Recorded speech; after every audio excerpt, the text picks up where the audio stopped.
So Miss Apple will be sharing with us on how to do that. Hi, everybody. Can everybody hear me? Yes, I can. Okay, so my name is Dolakwa, like she said, and I enjoyed what you said. I remember I started creating content. This year makes it 9 years, and I know I started because I loved fashion. I was just very passionate about it. So I didn't think of the business aspect. I didn't think of, hey, I'm going to make money, or I'm going to start thinking of profit and loss. I was just all about wearing clothes, taking pictures, posting online, and the business part of it was just not on my mind. And of course, you know that for the first 4 years, it was just like, let me say, it was just like a hobby. So I didn't think of the fact that it was affecting me financially. I was using my money. I was just all about putting out the best thing out there. I know that a lot of people are like that. You're passionate about what you do. You're so passionate that you want your clients to have the best outfits, the best quality, and you're not thinking of yourself. At first, it's good. There's something called paying your dues. Maybe the first 1 year, it's okay to do that, to um, establish your brand and let people know what you can offer. But the point, it becomes very dangerous to you as a person. So I'm going to focus on how to grow your business online. Everything is now online. Everything is now content. You even see people in local markets making content, and that's because I don't think people watch TV as such anymore. Everything is online. Everybody's glued to their phones, and so we're going to focus on fashion. And you realize that there are so many social media platforms that are specific to different things. And for fashion, I would say the social media platforms that are good for fashion: Instagram, TikTok, YouTube, Pinterest, and which other one? I think those ones. Those are the ones. If you're really serious about promoting yourself in the fashion space online. So let me go to my slide. The first slide. The first one is to build a strong online brand. You see, there are so many people who believe in doing the work backstage, doing the work, and I know interacting online, or let me say engaging online, is not something that is natural to everybody. Some people will tell you, I'm not an online person. I don't like putting myself online. I don't like, I'll create nice clothes. And you ask them, did you take a picture? Like, I didn't remember to take a picture, Jerry. Those things are not good. It won't help you. Because, for example, now, if Globalcom says they want to partner with a brand in Ibadan, a fashion brand in Ibadan, they won't go about asking people. All they will do is go online and check the biggest fashion brand online. And that might not be the best person, but that's the person that is loud. That's the person that engages the most. That's the person that is always posting content and creating relatable content. So the first thing is, first of all, define your brand identity. Develop a unique brand story. You know, everything is all about perception. There's a way you can make skirt and blouse and make it look like it's a big deal. There's just a way you can position it and do the video and the picture and make you look like, so is it this dress? That thing happens a lot. I'll see a dress online and maybe I'm interacting with a fashion designer and I'm like, this dress is really nice. And then by the time they send it, I'll be, this thing is so, is this it? And that's because of the perception they created.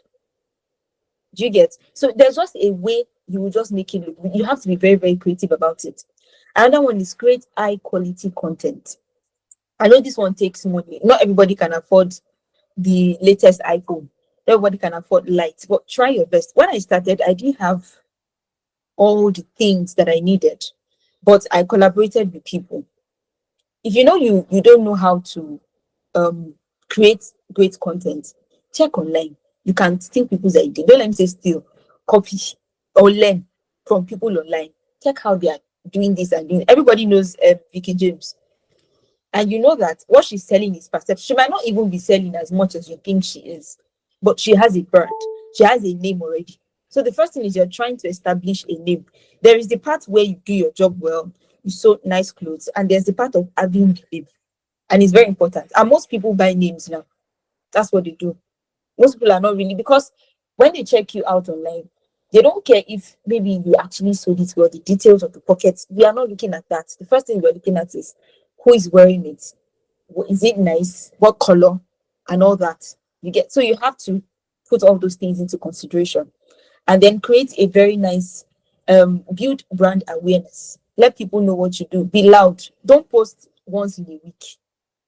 Don't post. In fact, you should try to post every day. Create content in such a way that I know you might not produce clothes every day, but you might even make a video of you making it. Let it be relatable. Let them see. So and another thing people do is they will just put out their work there, but we don't have like a relationship with the face behind the brand. It's not good. And people hide under the fact that I don't want to put myself out there. I don't put my name. Nobody's telling you to put your personal business out there. Your content should still revolve around fashion, but in such a way that people can still relate with you and feel you. So, like I talked about the social media platform, another thing is you have to learn to engage with your audience. Engage with them. Put the kind of post you put on, like put a call to action. Put this one and that one. Let's say you create skirt and blouse. You can create a content where you show people how to wear it. And by the time you show people how to wear it, maybe in like 5 ways, they'll think about it. Okay, it's true. Since I can wear this thing this way, why don't I just buy it? You know? And then put a call to action. How do you prefer it? That's how you engage with people. Now, another one is to collaborate with influencers. You don't have to be the one to wear all your designs. You can give it to influencers. And why do you have to give it to influencers? They have the numbers. Number one. Number two, they have people who like them. And when we talk about influence, it means they have a level of power. There are some people that once they see this outfit on this influencer, whether they need it or not, whether they think it will fit them or not, they will just buy it. And there are some influencers you work with and who will give you like, for this designer to work with this influencer, then you say correct designer, sha. Do you get? So another one is run targeted ads. On Instagram, there's a way you can run ads on most of your designs. Now, all these things I've talked about cost money. And I think that's what people are running away from. There's always a part where you need to pay your dues. I remember when I started with my own clothes first. Before designers started saying, okay, Dolapo, I want you to wear our clothes. I started buying clothes with my money. That was when I was in 300 level in school then. Buy clothes with my money. The money that they gave me that I used to eat, I used to buy clothes. And at that time, I didn't even think there was going to be a future with this. We didn't have so many influencers then. And then it got to a point where I graduated and they stopped giving me pocket money. And then I started to collaborate with some designers for free. What was I doing? I was just building a brand at that time. No designer would just give me a clothes because they like you. Nobody likes anybody. But your social media platform is like your CV. It's like a record, a testimony of what you've done so far. And at that moment, you need to know that you have to pay your dues. You have to make sacrifices. Make a lot of sacrifices. Do a lot of photo shoots. You might say, this photo shoot is taken. You have to do a lot of photo shoots. It's just brand perception. I know it is hard to sit down with the machine, create clothes, and then start thinking of how to create content again. I understand. Me as a content creator, I cannot imagine creating content and then making the clothes. I cannot do that. But now that you are a designer, you have to do it automatically. You have to turn to a content creator. But if you can't do it, give it to an influencer to do it. That's another thing. But it is cheaper if you do it yourself. I'm an influencer, so it's not like I'm talking against myself. But it is cheaper because by the time you give it to an influencer, she charges you. That's a lot, especially if you're not there yet with your business. But if you can do it yourself, try to think of creative ways to advertise that simple outfit. That way, before you give it to the customer that you made it for, you might not have extra money to create for content creation, create another outfit. But before you give it to your customer, create content because you're not sure of the kind of picture you will get from the customer because they don't care. Their own is to wear their clothes. And if you get nice pictures, fine. If you don't get nice pictures, nothing you can do about it. But people need to see what you've done. People need to see it. Then another one is, okay, I've talked about content creation. Using strategic hashtags when you're posting online. For example, if you're posting a workwear outfit, hashtag workwear, hashtag outfit of the day, think of those hashtags. You have to be familiar with social media. There is no way. Because what you do is like showbiz. You have to be very familiar. Another one is collaborate with other creators and other fashion designers. Let me say other creators. So for example, now if you want to create content with the agbada that you just made and you don't have money. I remember that time I didn't have as much money, but because of the content that I put out there, I met a makeup artist that was ready to collaborate with me. I met a lot of photographers that were ready to collaborate with me. That's because it's a win-win for all of us. And that's because I've done something. So by the time we put out, so everybody wants to associate with somebody that's doing something. Nobody wants to start with. You get, so the reason why you reach out to a photographer to collaborate with you and they'll be hesitant is because they don't think it will profit them, even though you're not paying. You have to be sure that, okay, I know if I collaborate with this person, it's a win-win, even if she's not paying me or this person is not paying me. Number one, I love the design. I love this design. I love what this person does. I love the person that's going to wear it, and I think it's going to be cool. So you have to collaborate with. Think of a makeup artist that you can collaborate with, um, a photographer, a stylist that you can collaborate. Those are the three people you need as a fashion designer, because the stylist will tell you how to. Your own is to make the dress, but a stylist will tell you how to combine it, the content idea itself, and then the model that's going to wear it. The model that's going to wear it is very, very important. You can make a beautiful dress and then you put it on someone that it doesn't fit. Oh my god, it will ruin everything. So you have to be sure that the person wearing it, the person doesn't have to be like the most beautiful person, but the person has the charisma and the courage to just interpret the outfit very well, because you are trying to interpret it. And if you think you can do it yourself, it's cheaper. Do it yourself. Another one is do a lot of giveaways. Now we're talking about building a brand here, building a brand, and online perception, building a brand. Do a lot of giveaways, and this is for you to get a lot of followers. Majorly, you need it. You need followers, because it's part of brand perception. When people see Kini Kon K, they'll be like, okay, this person is doing well. And apart from the fact that they think you're doing well, they will know that you're not a scam in a way. Because if I get to your page, you make amazing outfits, and I see 1 or 2 followers and 3 pictures, I think it's scam. Except if you were referred by a friend, a close friend. But if I'm just going online and I just stumble on your page, I won't want to sew with you. And it's possible in real life, you're doing very well, but you're just too lazy to create content online.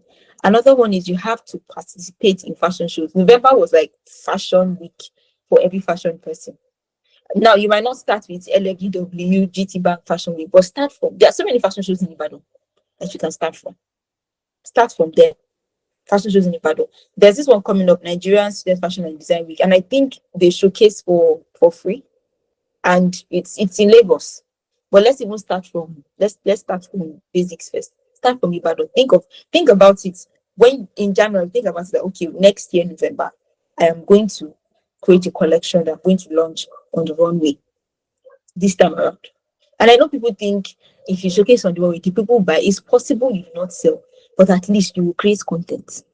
By the time you post it on level, like, okay, this person is already on the runway, showcasing on the runway. There's just a perception that there's just a way people will see you that, okay, this, it means number one, people will take you serious. People will know that even your family members will know that you're serious. And with that, you can attract investors. You can attract big clients. You can attract people abroad. You can attract, then with that, even when you participate in fashion shows, you can network, you meet other designers, and for you see other trending designs and see how people are doing, what is happening in the fashion world by participating in a fashion show. So you prepare your collection, and then you network with industry professionals, network with stylists. Stylists know, they are very close to the people. They know what is reigning, they know what people want to buy, they know what people want to see.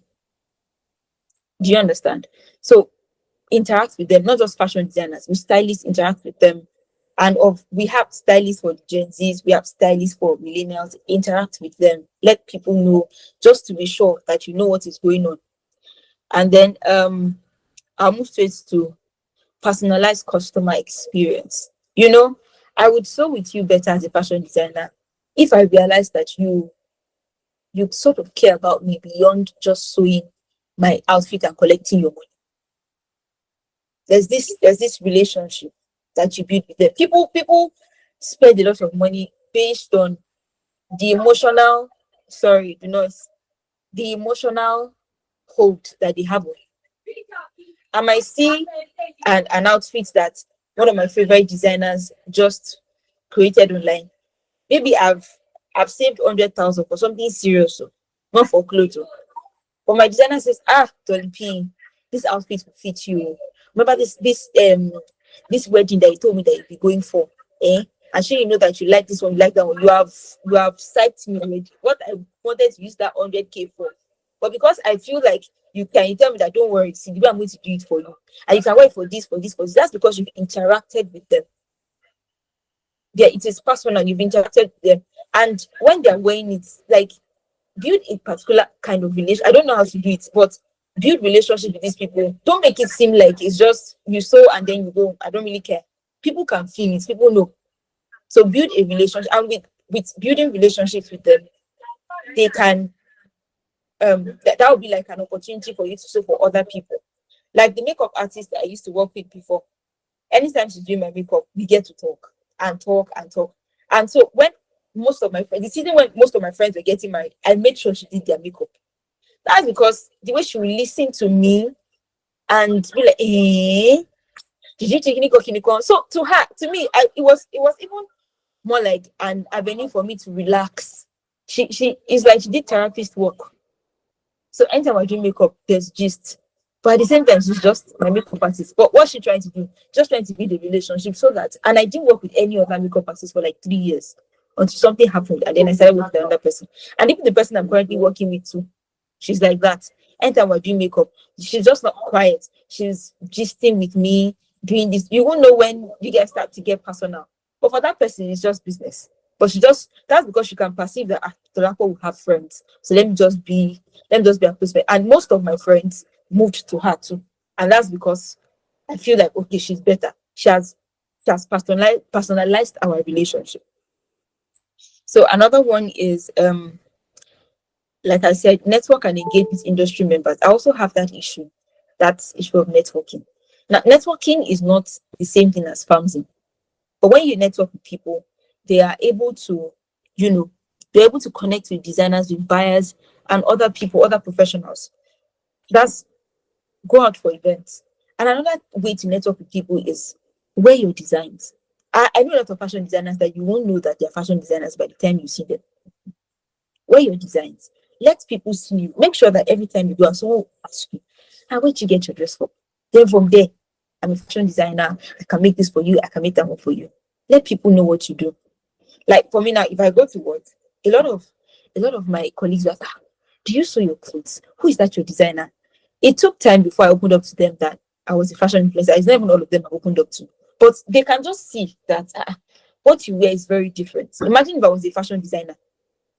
All my colleagues that be my customer. So people need to see at a glance and say, this is what you do. You must represent every time. Every time. Learn to represent every time. That's how you network. That's how you meet people.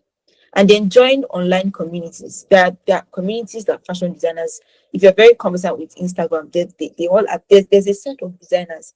Like I've worked with them a lot and I know that they know each other. They know each other. So if you're pricing this one with this price, they know. And they're like 10. They know each other. So join communities like that and collaborate with other brands. Two designers can come together to collaborate. But for designers, I would say collaborate with stylists. Collaborate with stylists. Those ones can also, but they can give you the idea. Collaborate with them. Another one is embrace inclusivity. Now, I know some brands that whenever they are trying to showcase their designs, they just use slim people. So if I'm a plus size person and I check your page, I might just think this person is just saying they're not for me. Try to use different body types, different styles and different designs. Just be very versatile. Do you understand? Very versatile with the kind of designs that you make. Though we have some people who specialize in workwear, native attires, and all of that, but once in a while you can chip in something different. If you just specialize in using African fabrics to make your designs, you can do workwear style with African fabrics. You can incorporate those things into your just make sure that it's very inclusive, so that a body type will not think this brand is just for them and that. But though there are some brands you see online that if you're a modest person, there are some brands that push modesty, and there are some brands that do not. And as much as you want to be inclusive, you have to, it has to be very obvious what you stand for. So I knew that what I wanted to push with my brand was modesty. And so, of course, there are some brands that I cannot work with today. They won't even come near me. And there are some brands that that's just what they want. Modest people, well covered up women, classy women. So you just know how to manage that part. And then increase sustainability efforts. People, and number one, that happens in terms of the kind of fabric that you use. It will be bad after making dress from you and the clothes tears, or the fabric you used does not last. That's very, very bad. Think about sustainability. I want to be able to, there's this gown that I have that a designer gave me. I've had it for like 8 years. I've had it for like, I've gone to increase the size, and it's still very nice. And that's because the designer took time to use a very good fabric. A very good fabric. And then when you're creating your styles, don't be too into trends like that. Don't be too into trends. You can be into trends, but try and create your styles in such a way that it can be timeless. It can be timeless in a way. Everyone is jumping on this design, like boo-boos now. Everyone is sewing boo, everybody is sewing boo. But there's a way you can think about how to make your own. And I know the era of boo-boos will still go, but just try and think of after now. Try and think of after now. And that will make your brand stand out. And then, okay, so that's all I have to say. So if you have any questions, please ask me. Thank you for listening.